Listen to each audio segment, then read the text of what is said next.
எல்லாருக்கும் வணக்கம். நான் உங்கள் சக்தி. இந்த வீடியோவில் வந்து பார்த்தீங்கன்னா மலையாளத்தில் இருக்கக்கூடிய த்ரில்லர் படங்கள், அதுவும் மோஸ்ட்லி அண்டர் ரேட்டடான படங்கள். இந்த மாதிரியான படங்கள் மேக்ஸிமம் யாரும் உங்களுக்கு சொல்லியிருக்கவும் மாட்டாங்க. இந்த மாதிரி படங்கள் நீங்கள் பார்த்துருக்கவும் மாட்டீங்க. அந்த மாதிரி இருக்கக்கூடிய மோஸ்ட்லி யாரும் பார்க்காத ஒரு 5 அண்டர் ரேட்டட் த்ரில்லர் மூவிஸ் தான் நான் வந்து கொண்டு வந்திருக்கேன். இந்த படம் பார்த்து முடிக்கும் போது கண்டிப்பாக உங்களை எந்த விதத்துலேயும் வந்து டிசப்பாயின்மெண்ட் பண்ணாது. என்னன்னா இந்த வீடியோ பார்த்து வேஸ்ட்டாக போச்சு அப்படின்னு உங்களுக்கு தோணவே தோணாது. நான் சொல்லக்கூடிய 5 படங்களும் அவ்வளோ தரமான படங்கள். ஸோ டாப் டு எண்ட் வீடியோவை ஸ்கிப் பண்ணாமல் பாருங்கள். இதில் நான் ஃபஸ்ட்டாக நம்ம பார்க்க போகிற படம் 2022 ரிலீஸ் ஆன உடல். இந்த படத்தினுடைய ஒன்லைன ஸ்டோரி என்ன அப்படின்னு பார்த்தீங்கன்னா, படத்தினுடைய ஆரம்பத்திலே ஒரு ஃபேமிலி வந்து காட்டப்படுது. கதாநாயகி அண்ட் அவங்களுடைய மாமனார் மாமியார் 2 பேர் வந்து வீட்டில் வந்து இருக்காங்க.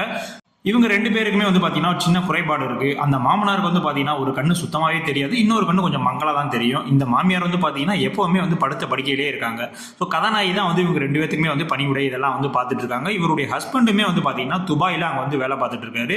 இப்படியே இவங்களுடைய வாழ்க்கையை வந்து நடந்துகிட்டே இருக்குது. அவங்களுக்கு இருக்கிற முக்கால்வாசி நேரங்கள் எல்லாமே தன்னுடைய மாமியாரை பார்த்துக்கிறதுலே வந்து செலவாயிடுது. பட் இவ்வளோ பிரச்சனையிலையும் வந்து பார்த்தீங்கன்னா நம்ம கதாநாயகி ஒருத்தனோட அஃபேரில் வந்து இருக்காங்க. ஒரு நாள் அவனை வீட்டுக்கே வர சொல்லி அவங்க கூட வந்து சேர்ந்து இருக்காங்க. அப்பதான் வந்து நம்முடைய கதாநாயகி அவன்கிட்ட புலம்புறாங்க, இந்த மாதிரி என்னுடைய வாழ்க்கை ஃபுல்லாவே இந்த மாமியாருக்கு வேலை பார்த்தே வந்து போயிடுது, அதனால அந்த மாமியாரை கொன்னுடலாம் அப்படின்ற மாதிரி ஒரு பிளானை போட்டு அந்த மாமியாரை கழுத்துல துண்டை போட்டு இறுக்கி கொலையும் பண்ணிடுறாங்க. அதுக்கப்புறம் அந்த படத்துல என்னெல்லாம் நடந்துச்சு அப்படின்றத அந்த படத்தினுடைய ஒன்லைன ஸ்டோரி. உங்களுக்கு டோன்ட் பிரீத் இந்த மாதிரி படங்கள்லாம் உங்களுக்கு ரொம்ப ஃபேவரட் அப்படின்னா கண்டிப்பா அந்த படம் உங்களுக்கு பிடிச்சே தீரும். அந்த அளவுக்கு வந்து ஒரு தரமான படம். படத்துல ஃபுல்லாவே வந்து பாத்தீங்கன்னா ஒரே வீட்டுக்குள்ள தான் வந்து மேக்ஸிமம் வச்சு நரேட் பண்ணிருப்பாங்க. செகண்ட் ஹாஃப் ஃபுல்லாவே வந்து பாத்தீங்கன்னா வீட்டுக்குள்ள மட்டும்தான் இருக்கும். பட் அந்த வீட்டுக்குள்ள என்னென்ன சம்பவங்கள்லாம் நடக்குதுன்னு ஒரு விஷயம் இருக்குல்ல, ஸோ அதை ஸ்க்ரீன் பிளேல வந்து மிரட்டி விட்டுருப்பாங்க. மொத்தமே வந்து பார்த்தீங்கன்னா ஒரு 4 கேரக்டர் தான். அந்த 4 கேரக்டரவே ரத்தம் தெறிக்க அந்த அளவுக்கு வந்து பக்காவான ரைட்டிங்கில் வந்து ஸ்கோர் பண்ணி விட்டுருப்பானுங்க. படம் ஆரம்பிச்சு ஒரு 35 நிமிஷம் இதான்ப்பா கேரக்டர், இவங்க தான்ப்பா, இவங்களுக்கு இதான்ப்பா பிரச்சனை, இதான்ப்பா அவங்க வீடு அப்படின்ற மாதிரி ஒரு 35 நிமிஷம் வந்து எடுத்துப்பானுங்க படத்தை வந்து எஸ்டாப்ளிஷ் பண்ணுறதுக்கு. அதுக்கப்புறம் அந்த மர்டர் நடந்ததுக்கு அப்புறம் படம் கிட்டத்தட்ட ஒரு ஜெட்டு வேகத்தில் வந்து போயிட்டு இருக்கோம். ஒரு சரியான த்ரில்லர் படங்க. இந்த படம் நீங்கள் கண்டிப்பாக வந்து மிஸ் பண்ணியிருப்பீங்க. கண்டிப்பாக அந்த படத்தை வந்து பாருங்கள். இந்த படத்துக்கு IMDb வந்து பார்த்தீங்கன்னா 6.3 ரேட்டிங் வந்து கொடுத்துருக்காங்க. இந்த படத்தில் எந்த விதமான அடல் கண்டென்ட்டும் கிடையாது. பட் வயலன்ஸ் வந்து கொஞ்சம் அதிகமாக இருக்குது. ஸோ அதை மட்டும் பார்த்துக்கோங்க. இந்த படம் அமேசான் பிரைம் வீடியோவில் இருக்குது. ஸோ கண்டிப்பாக அந்த படத்தை வந்து வாட்ச் பண்ணுங்க. அடுத்து நம்ம 2வதா பார்க்க போற படம் 2022 ஜீத்து ஜோசப் டைரக்ஷன்ல வெளிவந்த கூமன் படம். இந்த படத்தினுடைய ஸ்டோரி என்ன அப்படின்னா, நம்ம படத்தினுடைய கதாநாயகன் ஆசிஃப் அலி. ஸோ ஆசிஃப் அலி வந்து பார்த்தீங்கன்னா மிகவும் ஒரு பயங்கரமான ஒரு இன்டெலிஜென்ட்டான ஒரு போலீஸ் ஆஃபீஸருங்க. எவ்வளோ பெரிய கேஸாக இருந்தாலும் சரி, யாருமே கண்டுபிடிக்க முடியாத ஒரு கேஸாக இருந்தாலும் நம்மால் அங்கே இருக்கக்கூடிய சின்ன சின்ன அந்த தடயங்கள் இதெல்லாம் வச்சேவும் இதுதான்ப்பா கொலை, இப்படி தான்ப்பா நடந்துச்சு அப்படின்ற மாதிரி சொல்லிடுவாப்புல. ஸோ அந்த அளவுக்கு வந்து ஒரு இன்டெலிஜென்ட்டான ஆள். ஸோ இது எல்லாத்துக்கும் பிடிச்சாலுமே அவருடைய சீனியர் சில பேருக்கு வந்து பார்த்தீங்கன்னா இவருடைய இந்த ஆட்டிடியூட் வந்து டோட்டலாகவே வந்து பிடிக்கல. ஸோ அவங்க 2 பேர்த்துக்குமே வந்து பார்த்தீங்கன்னா ஒரு மாதிரியான ஈகோ கிளாஸ் வந்து ஆகிட்டே இருக்கு. உடனே நம்ம கதாநாயகன் அந்த மேலே இருக்க ஆளை எப்படியாவது வந்து பழி வாங்கணும் அப்படின்ற மாதிரி ஒரு விஷயத்தில் வந்து இறங்குறாப்புல. அதுக்கப்புறம் படத்தில் என்ன நடந்துச்சு அப்படின்றதான் இந்த படத்தினுடைய ஃபுல் ஸ்டோரி. இந்த படத்தை பொறுத்த வரைக்கும் படத்தினுடைய ஃபர்ஸ்ட் ஹாஃப் வந்து பார்த்தீங்கன்னா செம்ம சுவாரஸ்யமாக இருப்பாங்க. அது இல்லாமல் இன்ட்ரோல் பிளாக்லாம் வரும்போது வந்து பார்த்தீங்கன்னா செம்ம பீக்கில் வந்து இருக்கும். ஒரு சீட்டேஜ் த்ரில்லர் வந்து நம்ம பார்க்க போகிறோம்டா அப்படின்னு உங்களை முன்னாடியே வந்து மைண்ட் செட் பண்ணி ரெடியாக வந்து உட்கார வச்சுருவாங்க. ஸோ அந்த அளவுக்கு வந்து படத்தினுடைய ரைட்டிங் அண்ட் மேக்கிங் வந்து இருக்கும். படத்தில் ஆசிஃப் அலியினுடைய பெர்ஃபார்மன்ஸ் டாப் நாச்சாக இருக்கும். படத்தில் எனக்கு ரொம்ப மைனஸாக பட்டது என்ன அப்படின்னு பார்த்தீங்கன்னா, படம் கிட்டத்தட்ட ஒரு 2.5 மணி நேரம், அதாவது 2 மணி நேரம் 50 நிமிஷம் கிட்ட ஓடும். ஸோ அவ்வளோ டூரேஷன் வேணாமே, கொஞ்சம் கட் பண்ணியிருக்கலாமே அப்படின்ற மாதிரி தோணும். ஆக்சுவலாக கேரளாலாம் நடக்கக்கூடிய இந்த லோக்கல் திருட்டு கிரைம்ஸ் எல்லாம் இருக்கலாம். ஸோ அதெல்லாம் வந்து கொஞ்சம் பேஸ் பண்ணி தான் வந்து இந்த ரைட்டிங்கும் பண்ணியிருக்காங்க அப்படின்ற மாதிரி எனக்கு தோணுது. இந்த படத்துக்கு வந்து பார்த்தீங்கன்னா IMDbல கிட்டத்தட்ட 7.3 ரேட்டிங் வந்து கொடுத்துருக்காங்க. இந்த படம் பிரைம் வீடியோலேயே இருக்குது. ஸோ கண்டிப்பாக வந்து வாட்ச் பண்ணுங்கள். இந்த படத்தினுடைய கிளைமேக்ஸ் நிறைய பேருக்கு வந்து பிடிக்கல. பட் எனக்கு வந்து இந்த கிளைமேக்ஸ் வந்து ஒரு ஒர்த்தபிளாக தான் இருந்துச்சு. ஏன்னா ஜீத்து ஜோசப் மூவி அப்படின்னா கிளைமேக்ஸ் வேற மாதிரியானலாம் வந்து எதிர்பார்த்துருப்பாங்க. ஸோ இதில் அதை விட கொஞ்சம் கம்மியாக இருந்தனால அது வந்து நிறைய பேருக்கு வந்து பிடிக்காம போயிடுச்சு. பட் என்னை பொறுத்த வரைக்கும் இது ஒரு தரமான த்ரில்லர் படம். நீங்கள் பார்க்கல அப்படின்னா கண்டிப்பாக அதை வந்து வாட்ச் பண்ணுங்க. அடுத்து நான் உங்களுக்கு 3வதாக சொல்ல போகிற படம் 2021 மலையாளத்தில் ரிலீஸ் ஆன நையா 2. இந்த படம் வந்து பார்த்தீங்கன்னா கிட்டத்தட்ட உண்மைக்கு நெருக்கமான படங்க. இந்த படத்தினுடைய ஸ்டோரி என்ன அப்படின்னு வந்து பார்த்தீங்கன்னா, நார்மலாக நம்ம வந்து பார்த்தீங்கன்னா ஒரு திருடனை வந்து ஃப்ரேம் பண்ணி இந்த கேஸெல்லாம் வந்து செட் பண்ணி அவனை வந்து துரத்துவாங்கல்ல, இதே மாதிரி ஒரு போலீஸ் மேலே ஒரு கேஸை வந்து ஃப்ரேம் பண்ணி அவங்கள வந்து இது பண்ணால் எப்படி இருக்கும். ஸோ இதுதான் இந்த படத்தினுடைய ஒன்லைன ஸ்டோரி. இந்த படத்தில் எனக்கு ரொம்பவுமே பிடிச்ச விஷயம் என்ன அப்படின்னா, இதில் நடித்தவங்களுடைய பெர்ஃபார்மன்ஸுங்க. அதுவும் மெயினாக வந்து பார்த்தீங்கன்னா நிமிஷா, குஞ்சகோ போபு, ஜோர்ஜ் ஜார்ஜுங்க. இவங்க 3 பேர் தான் படத்தில் லீடே பண்ணியிருக்காங்க. இவங்க 3 பேருனுடைய பெர்ஃபார்மன்ஸ் இந்த படத்தில் வேறு விதமாக இருக்கும்.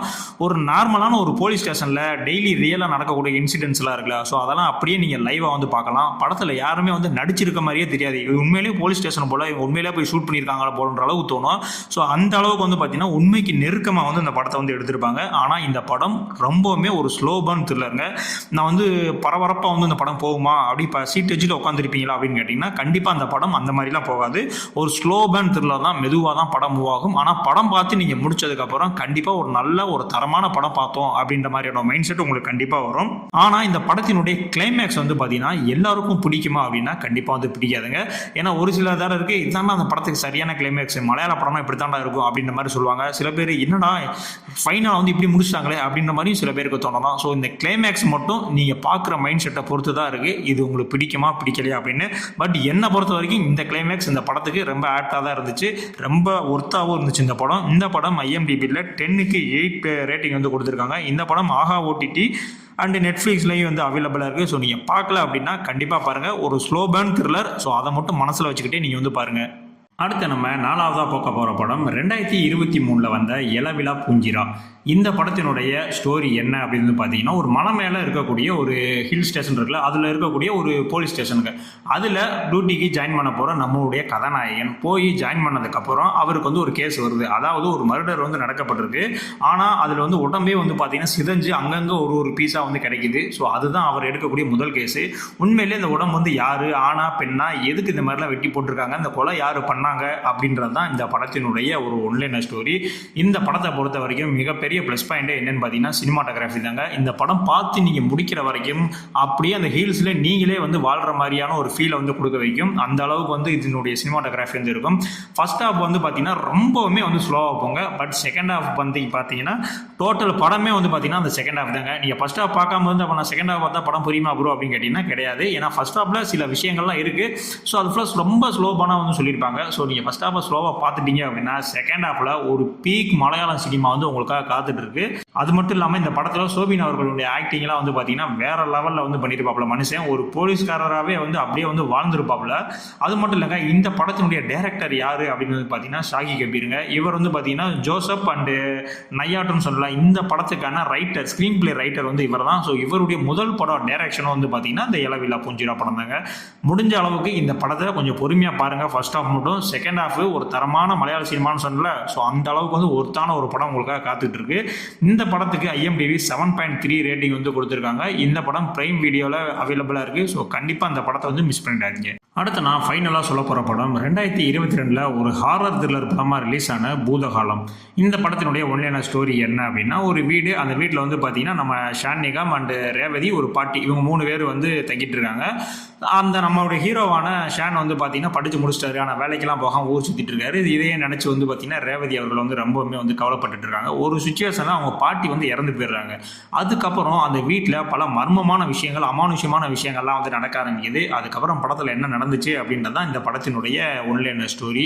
இந்த படத்தை பொறுத்த வரைக்கும் ஷான் நிகாம் அண்ட் ரேவதி இவங்க 2 பேருடைய பெர்ஃபார்மன்ஸு பீக் லெவலில் இருக்கும். அதுவும் முக்கியமாக கிளைமேக்ஸில் லாஸ்ட் ஒரு 20 நிமிஷத்தில் ரொம்பவுமே வந்து ஒர்த்தபுளாக வந்து ஒரு ஆக்டிங் வந்து கொடுத்துருப்பாங்க. இந்த படம் கிட்டத்தட்ட ஒரு கொரியன் படம் மாதிரி ரொம்பவுமே வந்து ஸ்லோவாக தான் போகும். நீங்கள் தான் வந்து படத்தை தள்ளிகிட்டே போகணுன்னு வச்சுக்கோங்களேன்.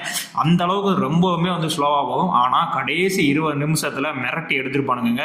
பேய்னா நம்ம அரண்மனை இதிலலாம் வர மாதிரி மேக்கப்லாம் போட்டுட்டு பேய் கிளாமர்லாம் வரும் அப்படின்ற மாதிரிலாம் ஒரு சீன் கூட இருக்காது. எந்த இடத்துலையுமே வந்து பார்த்தீங்கன்னா ஜம்ப் ஸ்கேரு ஒரு நியாயமான முறையில் அப்பா இதாண்ட ஹாரர் படம் அப்படின்னு தோன்ற அளவுக்கு வந்து ஒரு ஜம்ப் ஸ்கேர் எல்லாமே வச்சுருப்பாங்க. அதுவும் கடைசி அந்த 20 நிமிஷம்லாம் சொல்லவே தேவையில்லை, வேற லெவலில் வந்து மிரட்டி இருப்பாங்க. படத்தில் மியூசிக் அண்ட் சவுண்ட் டிசைனிங்குமே வந்து பார்த்தீங்கன்னா இதுக்கு ரொம்பவுமே வந்து கை கொடுத்துருக்கு. மொத்தமே வந்து பார்த்தீங்கன்னா ஒரு வீட்டில் ஒரு 3 பேர், இதை வச்சே டோட்டல் படத்தவே வந்து மூவ் பண்ணி கொண்டு போயிருப்பாங்க. இந்த படம் சோனி லிவ்வில் வந்து அவைலபிளாக இருக்குங்க. ஸோ கண்டிப்பாக வந்து பாருங்கள். இந்த படத்துக்கு IMDb 7.4 ரேட்டிங் வந்து கொடுத்துருக்காங்க. இதுவரையும் நீங்கள் ஹாரர் படங்கள் நிறைய பார்த்துருக்கலாம், பட் இது வேற விதமான ஒரு ஹாரர். கண்டிப்பாக இந்த படத்தை வந்து நீ மஸ்ட் வச்சு நீங்கள் வந்து ஒரு தடவை ட்ரை பண்ணி பாருங்கள். இப்போ நான் சொன்ன இந்த 5 படத்தில் உங்களுக்கு எந்த படம் பிடிச்சிச்சு அப்படின்றத கண்டிப்பாக வந்து கமெண்ட்ஸில் சொல்லுங்கள். இது இல்லாமல் இல்லை ப்ரோ இன்னும் நீங்கள் ஏதாவது ஒரு 5 படம் போடுங்க, இந்த மாதிரி ரொம்ப அண்டர் ரேட்டராக யாரும் பார்க்காத மாதிரி இன்னும் வேணும் அப்படின்னா கண்டிப்பாக கமெண்ட்ஸில் சொல்லுங்கள். அதற்கான பார்ட் 2 வீடியோவை நான் கண்டிப்பாக போடுறேன். இந்த 5 படங்களில் எனக்கு ரொம்ப பிடிச்ச படம் நான் பார்த்து எப்பா இதாண்டா படம் படம் அப்படின்னு நான் நினச்ச படம் எது அப்படின்னு பார்த்தீங்கன்னா அந்த உடல் படம் தான். ஏன்னா அந்த படம் ஒரு டோன்ட் பிரீத் பாணியில் வந்து இருந்தனால எனக்கு வந்து ரொம்பவுமே வந்து பார்த்தீங்கன்னா அந்த படம் பிடிச்சிச்சு. ஸோ நீங்களும் பார்த்துட்டு கமெண்ட் பண்ணுங்கள், கண்டிப்பாக அதுக்கு நான் வந்து ரிப்ளைவும் பண்ணுவேன். ஸோ இதே மாதிரியான அடுத்த ஒரு வீடியோவில் வந்து உங்களை சந்திக்கிறேன். நன்றி. அதுக்கு முன்னாடி நம்ம சேனலை வந்து சப்ஸ்கிரைப் பண்ண மறந்துடாதீங்க.